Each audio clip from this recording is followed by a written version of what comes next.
বৈষম্য বিরোধী প্রাথমিক বিদ্যালয়ের দপ্তরি কাম প্রহরীরা জাতীয়করণের দাবিতে সচিবালয়ের সামনে অবস্থান কর্মসূচি পালন করছে।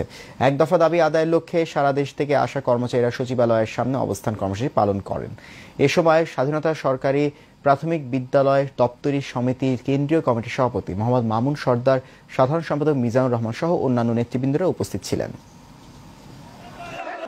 আমাদের এক দফায় দাবি আমাদের পণ্য স্থায়ীকরণ। এখানে সবকিছুই সরকারি, শুধু সব কাজে যারা আগে আগে থাকে দপ্তরি কাম প্রহরী কেন বেসরকারি থাকবে?